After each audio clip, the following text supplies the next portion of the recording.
ఓం మహాగణాధిపతయే నమః. ఓం గురుభ్యో నమః. ఓం శ్రీమాత్రే నమః.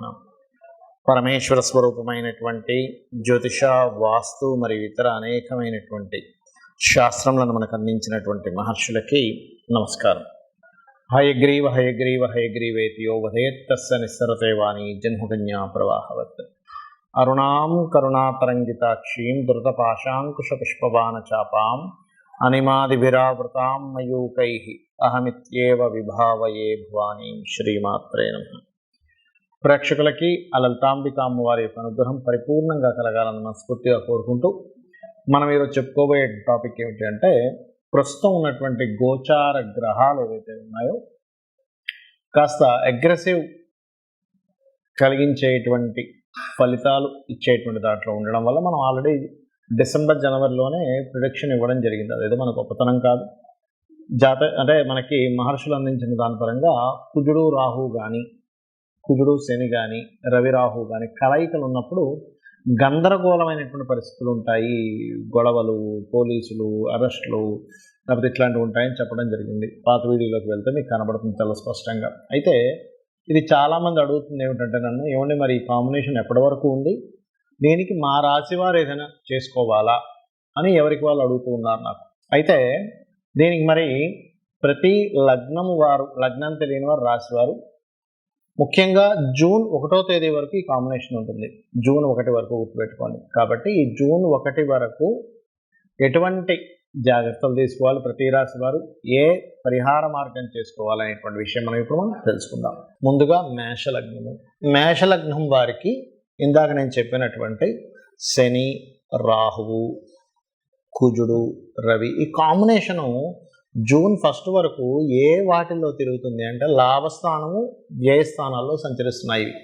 అందుకని ఏమిటి, కొంచెం మీరు అధిక లాభాలు వస్తాయి అని అనుకోని పెట్టే ఇన్వెస్ట్మెంట్స్ విషయంలో మేషం వారు చాలా జాగ్రత్తగా ఉండాలి జూన్ 1వ తేదీ వరకు. ఎందుకంటే అగ్రెసివ్ ప్లానెట్స్ యొక్క కాంబినేషన్ కదా.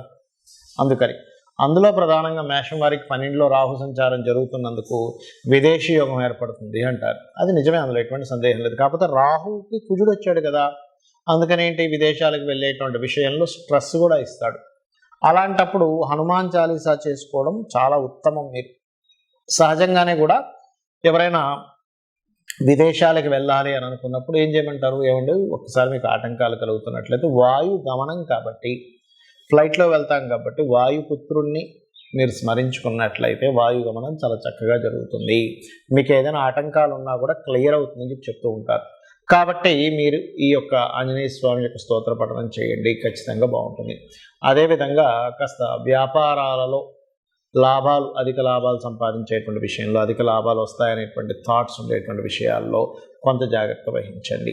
మరియు మరొక విషయం ఏంటంటే, ఇక్కడ గమనించుకున్నట్లయితే ఇక్కడ మీ యొక్క రాశివారు ఎప్పుడైతే 12వ స్థానంలో ఈ శనికుజులు కాంబినేషన్ ఉంటూ అది 6వ స్థానాన్ని చూస్తుందో, పర్టికులర్గా 12వ స్థానంలో అంటే జూన్ 1 వరకు ఉందని చెప్పాను.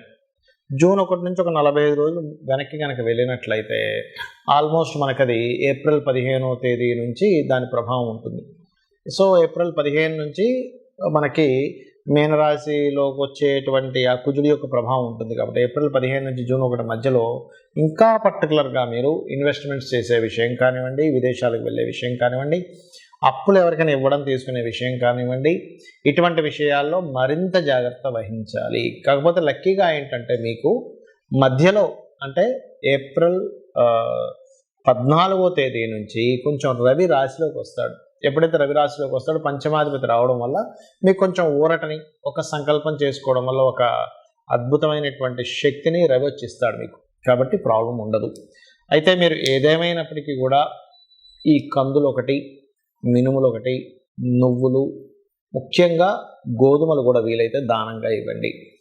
లేదా నేను ఇందాక చెప్పినట్టుగా క్యారెట్స్, బెల్లము ఇట్లాంటివి కనుక గోవు తినిపించినా కూడా మీకు ఈ ఇన్వెస్ట్మెంట్స్, ఈ వ్యాపారాలు, ఆన్లైన్ రిలేటెడ్, ఇంపోర్ట్ ఎక్స్పోర్ట్, విదేశాలకు వెళ్ళేటువంటి విషయాలలో మీకు ఇబ్బంది కలగకుండా ఉంటుంది. చాలామంది నన్ను అడుగుతున్న విషయం ఏంటంటే, ఉగాది రోజు ఏం చేసుకోవాలి అని అడుగుతున్నారు చాలామంది. అంటే ఏ దేవత ఆరాధన చేసుకోవాలి, ఎలా ఉండాలి, అసలు ఉగాదికి ఏమిటి అని ఒకటే గుర్తుపెట్టుకోండి. ఎప్పుడు కూడా మనకి ఉగాది వచ్చింది అంటే ఆ రోజు నుంచి మీ యొక్క ప్లానింగ్స్, నేను ఫలానాది నేను స్ట్రిక్ట్గా పాటిస్తాను, నేను ఫలానా కొన్ని నిర్ణయాలు తీసుకుంటాను అనేటువంటిది తీసుకోవాలి. ఎప్పుడు కూడా చాలామంది జనవరి 1 నుంచి తీసుకుంటారు. ఇంగ్లీష్ దీని పరంగా తప్పేం కాదు. బట్ ఇక్కడ మనకి ప్రకృతి పరంగా అనేకమైన మార్పులు ఉగాది అంటే. జనవరిలో ఎటువంటి మార్పు ఉండదు. కాకపోతే ఏంటంటే అలవాటు పడిపోయాం మనం జనవరి నుంచి డిసెంబర్ ఈ ఇయర్ ఎలా ఉంటుంది అనేటువంటిది. రైట్. అయితే మీరు తీసుకునేటువంటి నిర్ణయాన్ని భగవంతుల ముందు కూర్చొని సంకల్పం చేసుకుని, స్వామి లేదా అమ్మవారు అయితే అమ్మవారు, స్వామి అయితే స్వామి ముందు కూర్చొని, ఈశ్వరుడే అనుకోండి, నారాయణుడే అనుకోండి, కూర్చొని నేను ఈ రోజు నుంచి నేను ఫలానా వ్యసనాలు ఏమైనా ఉంటే వదిలేస్తున్నాను, ఏదైనా కామక్రోధాది సంబంధించిన వికారాలు ఉంటే నేను వదిలేస్తున్నాను. ఎందుకంటే నేను ప్రత్యేకంగా క్రోధ సంబంధించిన ఎందుకు చెప్తున్నానంటే ఈ క్రోధీనామ సంవత్సరం అంటారు. అంటే ఏమిటి, ఒకరి మీద ఒకరు ద్వేషాలు, కోపాలు, గొడవలు ఇవి ఇచ్చేటువంటి సంబంధం ఉంటుంది. బికాజ్ ఆఫ్ ఈ ఉగాది మంగళవారం వస్తుంది. మంగళుడు అంటే కుజుడు. కుజుడు సహజంగానే ఉగాది వచ్చే సమయానికి పాపగ్రహాలతో కలిసి ఉంటున్నాడు. కాబట్టి ఒకరి మీద ఒకరికి కోపాలు, ద్వేషాలు, గొడవలు ఇవి ఎక్కువగా ఉండే సంవత్సరం అంటారు. అందుకని వీలున్నంత మట్టుకు ఈ సంవత్సరం అంతా కూడా చండీ హోమం చేసుకోవడం కానీ, లేకపోతే మీరు శివ అభిషేకం చేసుకోవడం కానీ, ఏమంటే నువ్వు పలానా దగ్గర చేస్తున్నారు వెళ్ళాలంటే వెళ్ళండి, లేదు అలా కాదు ఇంట్లో కూర్చొని నాకు చేసుకునే స్థోమతం చక్కగా ఇంట్లో కూర్చొని చేసుకోండి. అభిషేకం కానివ్వండి, హోమం కానివ్వండి, ఏదైనా కానివ్వండి. మరి అది చేసుకోలేని స్థితిలో ఉన్నానండి, నాకు ఎలాగా, నాకు అన్ని డబ్బులు నేను కట్టలేను, చాలా కాస్ట్కి సంబంధించినవి, ఏమీ టెన్షన్ పడద్దు. చక్కగా ధ్యానంలో కూర్చొని మీరు హోమం చేస్తున్నట్టుగా ధ్యానంలో ఉండండి. ఆటోమేటిక్గా హోమం చేసిన ఫలితం అంటే మీరు స్థితి కట్టలేని స్థితిలో ఉన్నవారు, ఆల్రెడీ ధనం ఉంది, 3 వేలు లక్షలు సంపాదిస్తున్నాను, నేను అలా కూర్చుంటానంటే కాదు. ఎందుకంటే మీ వల్ల నలుగురికి ఉపయోగం ఉండాలి కాబట్టి ఆ రకంగా ఒకటి చేసుకోండి. అలాగే ఉగాది రోజు ఖచ్చితంగా మీరు ఆలయానికి వెళ్ళడం నేర్చుకోండి. ఉగాది పచ్చడి ఎలాగో ఇంట్లో చేసుకుంటాం, ఇంట్లో పూజ చేసుకుంటాం, ఆలయానికి వెళ్ళడం, ఏదైనా ఒక మంచి పూజ చేయించుకోవడం ఏమవుతుందంటే ఆ రోజు నుంచి మీ యొక్క అభివృద్ధి అనేటువంటిది బాగుండడం జరుగుతుంది. ఆ యొక్క క్రతువు ఏదైతే మీరు ఇంట్లో సత్యనారాయణ వ్రతమే అనుకోండి, చండీ హోమమే అనుకోండి, అభిషేకమే అనుకోండి, లేకపోతే ఓ 10 మందికి చక్కగా అన్నదానమైనా చేయొచ్చు. అంటే ఒక మంచి పని, మీ వల్ల 10 మంది పేదలకి ఆకలి తీరింది, ఇదొక పుణ్యంగా మారుతుంది.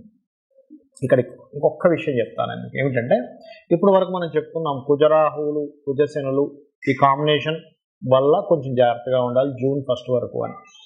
అయితే దీనికి పర్టికులర్గా ఏంటంటే ఈ కాంబినేషను వల్ల మీ పర్సనల్ చార్ట్లో కూడా ఇటువంటి కాంబినేషన్ ఏదైనా ఉంటే, అంటే మీ జాతకంలో శని కుజులు కలిసి ఉన్నారండి, శని రవి కలిసి ఉన్నారు, లేదా రాహు రవి కలిసి ఉన్నారు అన్నప్పుడు మీ జాతకంలో చూసుకుంటే కనబడుతుంది.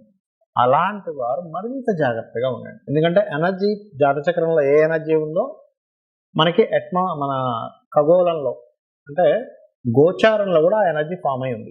అప్పుడు ఏమవుతుంది, సేమ్ ఎనర్జీ మన జన్మజాతకంలోని గోచారంలో ఫామ్ అయినప్పుడు ఆ ఎనర్జీస్ పెరుగుతాయి. అంటే అలాంటి వాళ్ళు ఎటువంటి జాగ్రత్తలు తీసుకోవాలో చెప్తాను.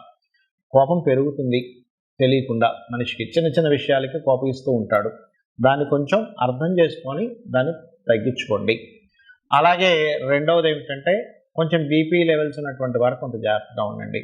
మీ జన్మజాతకంలో కనుక స్మూత్ అంటే కూల్గా ఉండేటువంటి స్వభావం ఉన్న గ్రహాల యొక్క దశలు కనుక నడుస్తున్నాయని కూడా అప్పుడు ఏమీ కాదు. అంటే ఎవరు బుధదశ కానీ, శుక్రదశ కానీ, గురుదశ కానీ, చంద్రమహర్దశ కానీ ఇలాంటి దశలు నడుస్తుంటే ఏమీ అవ్వదు.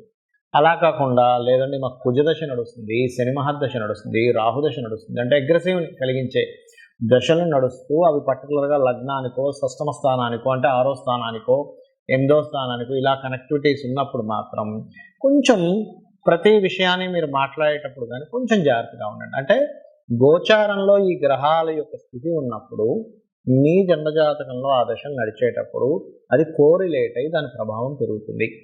దీనికి ఏమిటి రెమెడీ, చాలా సింపుల్. చక్కగా శివాలయానికి వెళ్ళాలి, అభిషేకం చేసుకోవాలి, లేదా మీకు దగ్గరలో గోశాల ఏదైనా ఉంటే గోశాలకు వెళ్ళాలి, చక్కగా గోవుకి బెల్లము, క్యారెట్స్ తినిపించండి.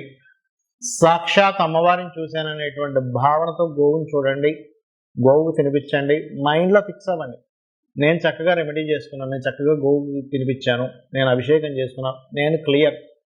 ఫస్ట్ మీరు ఈ రకమైనటువంటి మైండ్ సెట్తో ఉండాలి. అప్పుడు ఏమవుతుందంటే మీ జన్మజాతకంలో ఎటువంటి దోషం ఉన్నా, గోచారంలో ఎటువంటి దోషాలు ఏర్పడినా ఏమీ అవ్వదు. ఫస్ట్ మీరు నేను అమ్మవారి పాదాలు పట్టుకున్నాను, అమ్మవారు నాతో ఉంది, నాకు ఏమీ కాదనేటువంటి భావన మీలో రావాలి. అలా చేసుకుంటూ మీరు ఈ సంవత్సరం అంతా కూడా బాగుండాలని మనస్ఫూర్తి కోరుకుంటూ శ్రీమాత్రే నమః.